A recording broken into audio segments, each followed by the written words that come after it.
What is going on, everybody? What is going on? I am excited to be back doing another Hot Takes with Boss episode where we're always seeking to be humble, open, and transparent. And y'all know, I know some of the best people on the planet, and this is no exception whatsoever because I get to be with Coach Kari. What is going on, Coach? Hi, Coach Lawrence. It is so good to see you. Thank you for that introduction. Geez, yeah, but you're not lying. You know some fantastic people, yourself included. So hmm thank you. See, that's the reason why I bring people on like this, so we can keep throwing those things back and forth, and we kind of tennis ball, little volley of compliments. But there's reasons why, again, I started this podcast with the original thought of I want to be around and I want to surround myself with people who are not just navigating this world through the filter of pontification, but they are practitioners in the world and in the work. And Carrie, before we dig into this topic of authenticity and practice, tell the people where you are in the world, and again, we'll dig into the coaching and all that. Yeah, I'm so happy to be here, and I love working virtually because we can stay connected, even though I think you and I are on opposite ends of the country here. I'm up in the Pacific Northwest in the Seattle region in Washington.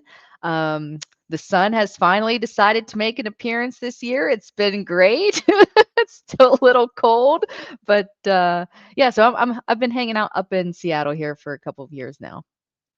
All right. And again, when you think about just because everybody, I don't know if you heard me call Carrie coach, as you navigate this space and this entrepreneurship, business ownership, coaching, training, like what makes coaching your jam these days? Oh man, I could really talk forever about this. I love to tell people this because I made the career change to become a full-time leadership and executive coach back in 2021 officially, but it was in 2020, pandemic hit, and like a lot of people, you started questioning like your priorities and what you're doing, if you're really following the life path that you want to be living on. And I've had this coaching thing in my head since 2015. It was the first time I worked with an executive coach. I learned about this idea of coaching. I had just made my move into a leadership role for the first time, and I just fell in love with the people development side of being in that leadership role and working with them and seeing my team blossom. I worked with a lot of young engineers and seeing them blossom and grow, and now they're like directors and big wigs at their organizations now. And so for me, it was really important that I dive into that and just full time say, this is where my passion lies, what I want to do. And yes, as you said, entrepreneurial journey. I'm not an entrepreneur. I was raised for corporate America. I was raised for to be in corporate. Like that is my home. I was so good in corporate America. So being out here on this entrepreneur journey, figuring this out so that I could just lean into this full time, it's definitely been a ride, but it's so worth it. I know you know too. You're a coach as well. It's so worth it though to have that human connection and just seeing people just come into themselves and make their life. Yeah, it's like it's hard to find words sometimes. No, so the funny thing is, as I was rolling around this morning deciding when I was going to get up, which is an entrepreneur thing, being a business owner, but I was looking at my calendar of what I had today, and I'm thinking to myself, where else could I be? And the only thing on my calendar is a couple business development calls, some alignment calls for some trainings coming up, and podcasts. That literally was all that was on my schedule. It was like, I'm not driving to anybody's office. I'm not doing any of that.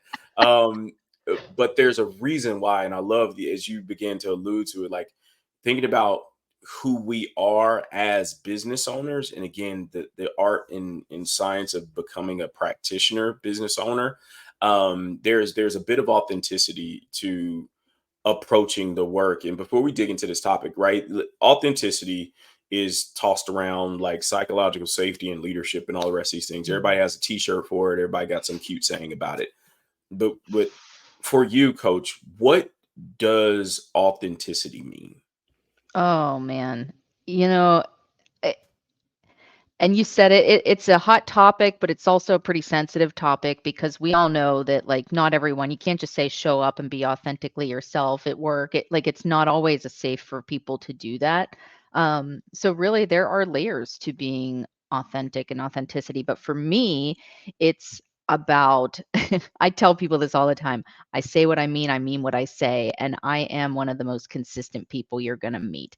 And just to show this, I recently had a post go viral on LinkedIn 2 weeks ago, and then last week, an article that I submitted 4 months ago was published, and as I was reading this article that I wrote 4 months ago, it just lined up with what I was talking about in this post, and I'm like, "Man, I am consistent." And so for me, that authenticity is just tapping into who you are so that you are living your life kind of like fully in alignment with who you are at your core, like down in your values, what you really believe in. And so that to me is really where my authenticity stems from. I there is something, man. There's so much inside of that, and it's funny. So here's the thing. I promise y'all, like any of y'all who've watched past episodes or anything else like that, I promise I do not prep the speakers whatsoever about these topics, because literally with the client we were preparing for that is coming up, this conversation about trust. And one of the traits and attributes of trust is consistency. And there is something, and I tell my students at Morehouse all the time in my leadership class, being able to lead yourself from the inside out, Mm. and you trusting the core of you, Kari, that you can look back at something and the thing today, it makes sense because you've been consistently you. And I think oftentimes there's a consciousness to that consistency with it, which is that authenticity in practice.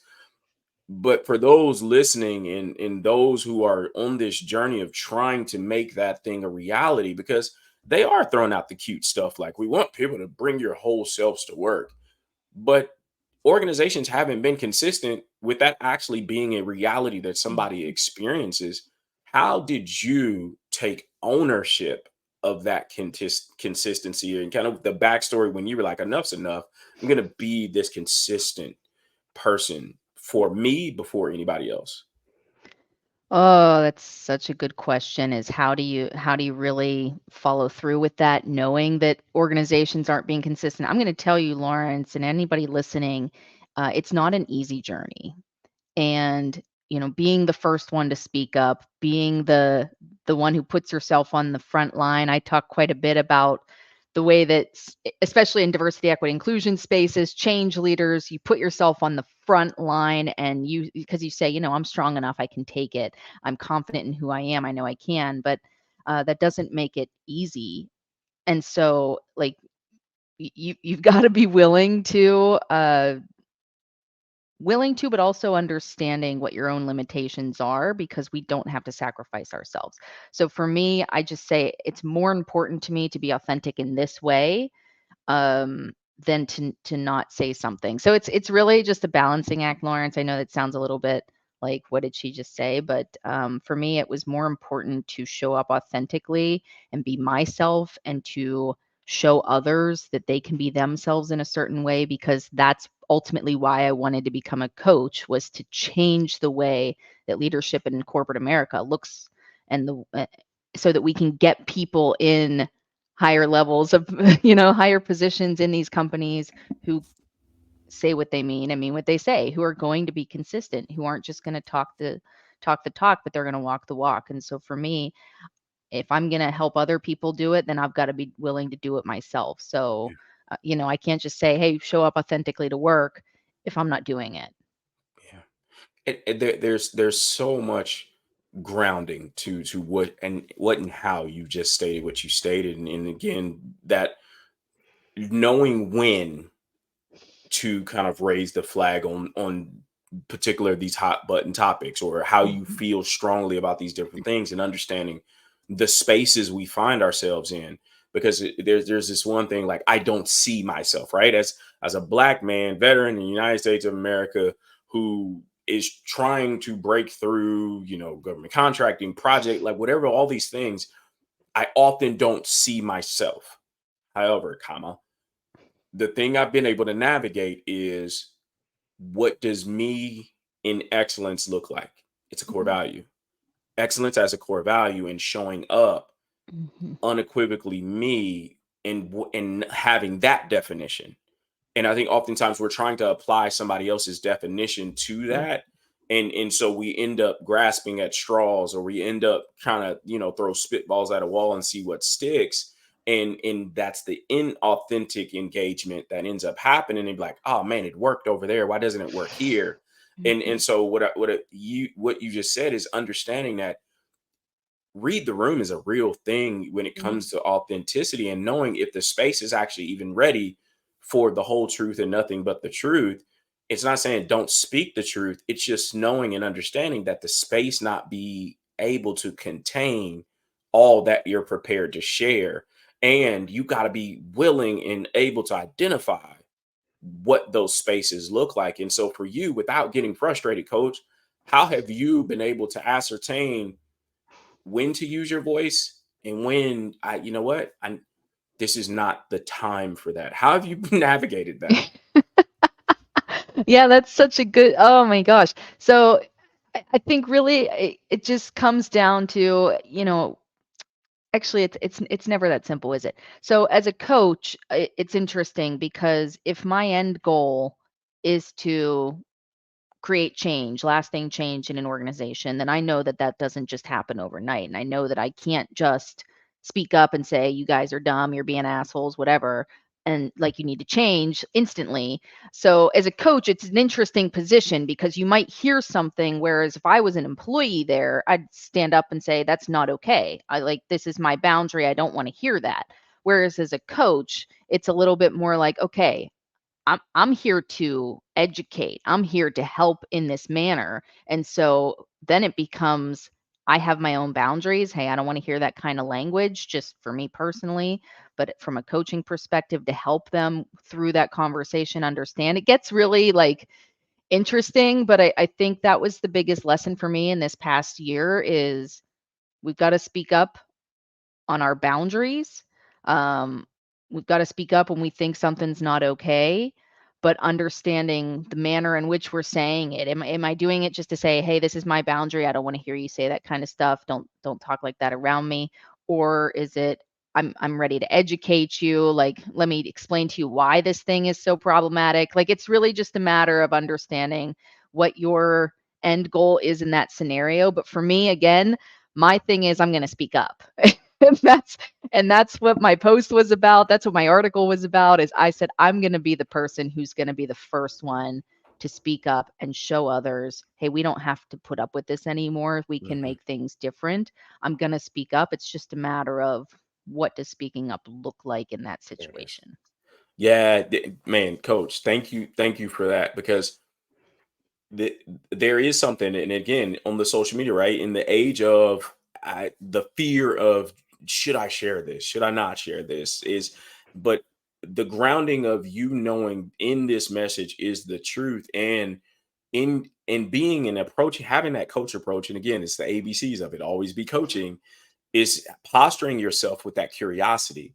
And the reason why that post went viral, not as a divisive post, but as a post to cause that conversation, to ground people in that curiosity, and to actually spark that creative side of people's brains to be like, oh, someone actually doesn't think the way that I think.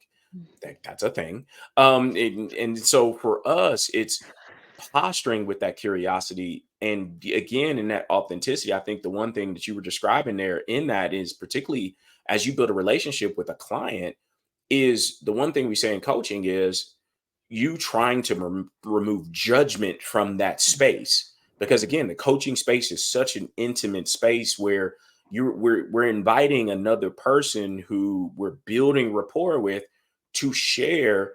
And oftentimes this may be the only space that exists for them to just begin understanding what it means to be fully them, where Mhm. that learning is the key piece of, it's also learning, and it's awareness that, Mhm. oh, I've held this belief. And even us as coaching, introducing challenge.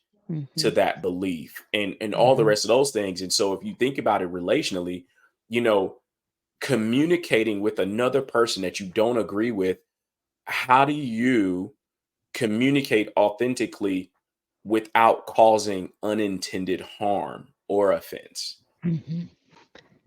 Yeah, and I mean, you nailed it really is, how do we communicate in that way? But like I said, when we're talking about authenticity, for me, my authentic self is that I'm gonna speak up.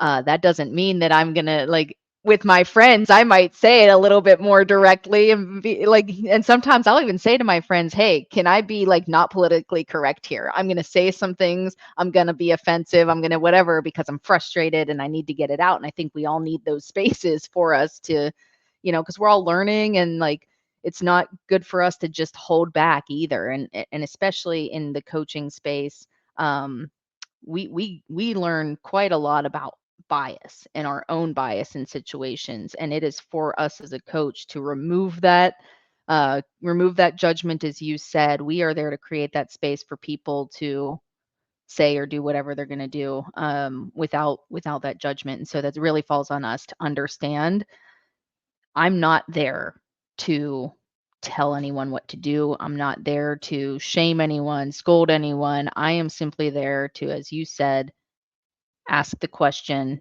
get the conversation started, get somebody to think about something a little bit differently. Um, but yeah, so we all have those moments though where it's like, how do I respond in this? And for those people, I'll say like biggest lesson I learned years ago is respond, don't react. So learning how to respond to a situation instead of reacting in the moment so that you can, and again, be intentional with the Mhm, way that you are responding, so that you're not just going off the handle. You're not saying the thing that is going to cause mhm. that that contentious environment. I love that. It is funny. I was doing buyers training. There's a slide that we intentionally put up and says, again, may not be responsible for that first thought, but you are responsible for that first action. And Mhm, and so that and now which that speaks to that consciousness coming back up, that mhm, consciousness about, okay, if something is like some rising up in you, you can't make that anybody else's fault. mhm, It's rising up in you. And so, and I love in what you just described, particularly having a group, having a community, that there's some cultural competence around that community to know, hey, Carrie's words are coming from a place inside, and I'm not going to take this personal. This mhm, is Carrie like being expressive, getting it all out. Like, so because they're like you're trying to process something that's happening to you. And I think oftentimes what a lot of people don't have these spaces that are culturally competent or culturally safe to mhm. just share.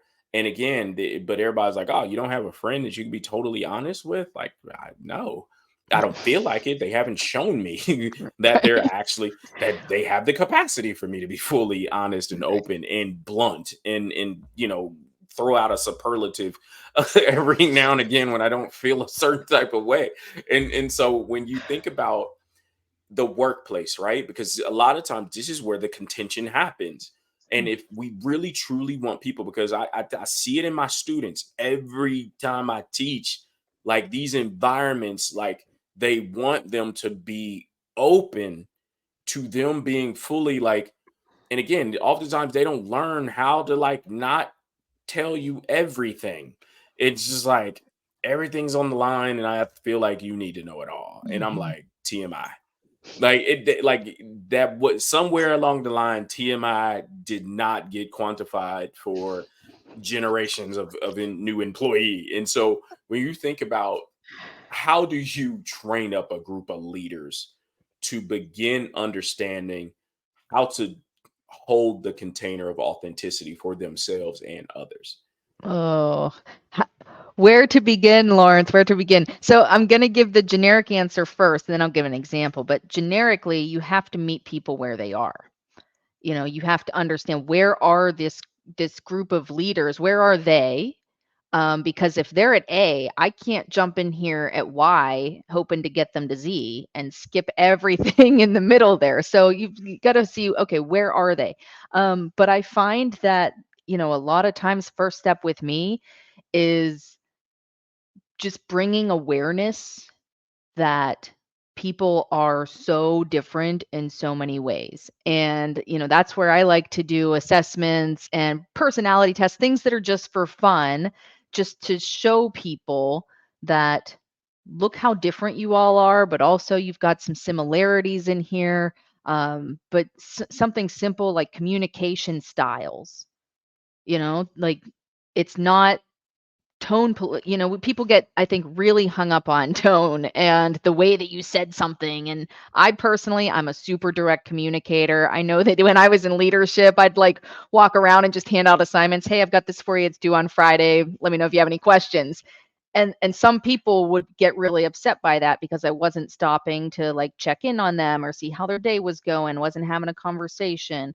And so really just bringing more awareness to people about, like, we all grow up in our little corner of the universe, and I didn't learn so much until I started traveling. And it really just gets you to go, oh my gosh, I really, really was like grew up in a bubble. But I think that's really it, is just helping people expand their worlds to get more exposure to different things, different people, different personalities, different communication styles. And so it doesn't make it as like scary or weird or strange. And we just can normalize that, like, the world is so much more, there's so much more variety than what many of us know.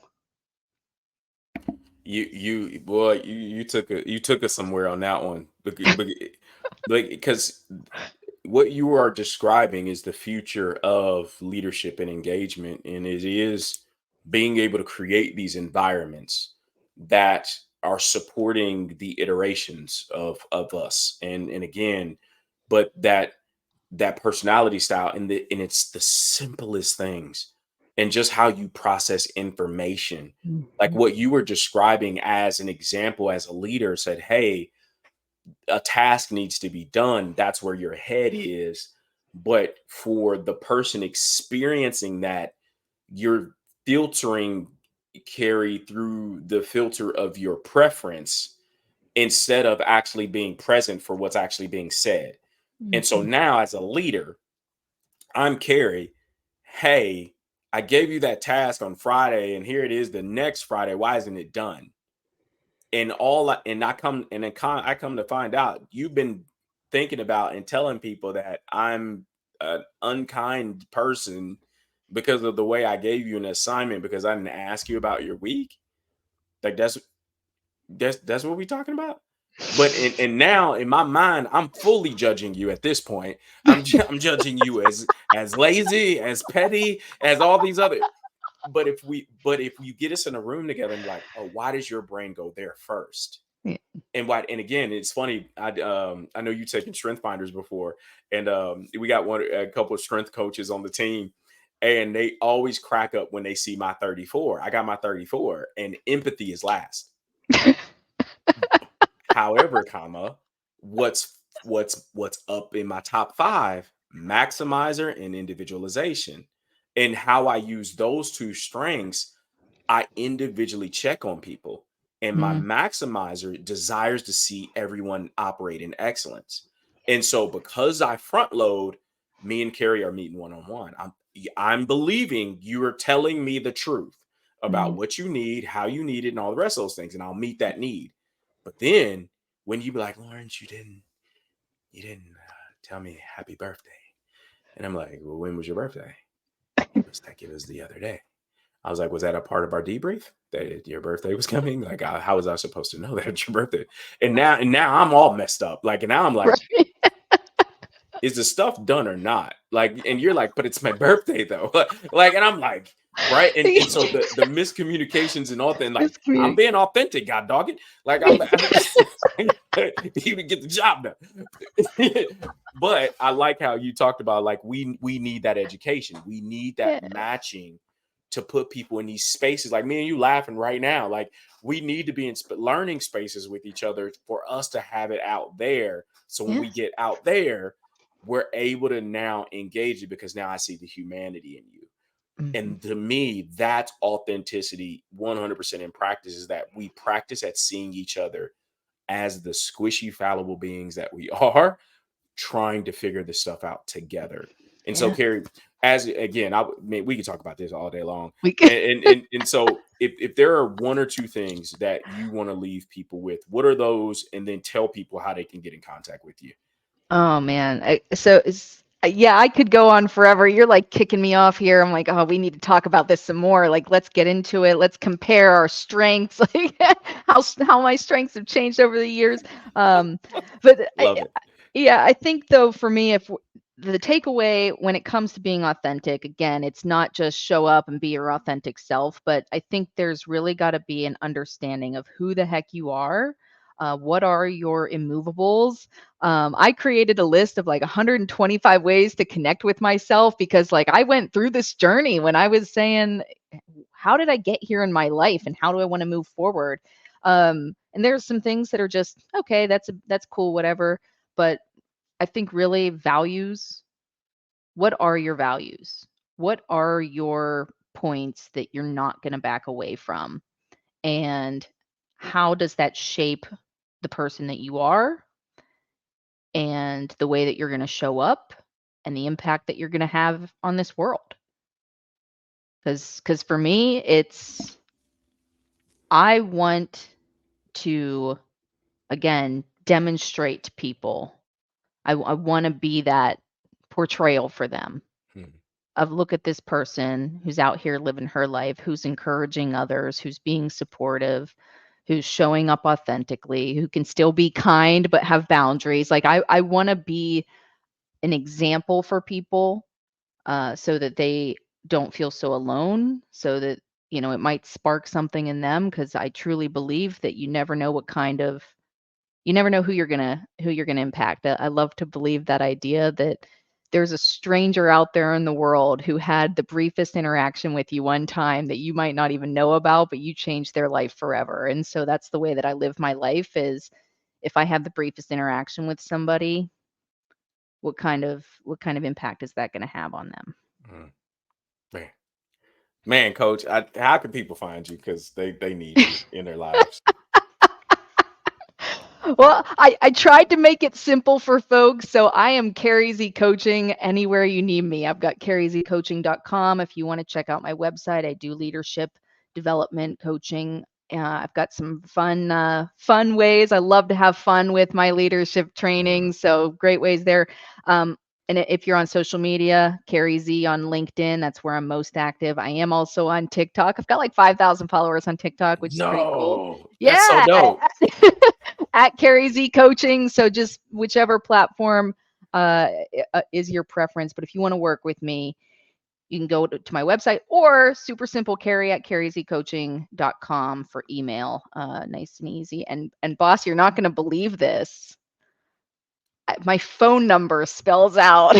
No. You remember when they used to do that? So it's Yeah. 661 KARIZEE on the old Wow. number pad. Don't ask me how I did it. I don't know.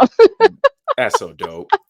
So on that note, Kari just gave out her phone number live. Here we go, folks. So don't be people gonna text you. Don't do that on TikTok. I'm telling you right No, now. no, no. It's not That's gonna a play. no. That's hey. It's on my website. It's everywhere. The whole I point love it. is contact I the love it. contact the business. Let's get in touch. Let's make it happen. Yeah. Let's work. Let's work. Y'all, like we said, this is the Hot Takes podcast where we're always seeking to be humble, open, and transparent. And you heard a snippet of the authenticity and practice conversation. And y'all, we definitely gotta have Coach Kari back so we can keep rapping on these topics. So until next time, y'all, be well, lead well, and treat somebody with all kinds of kindness. We will see you all soon.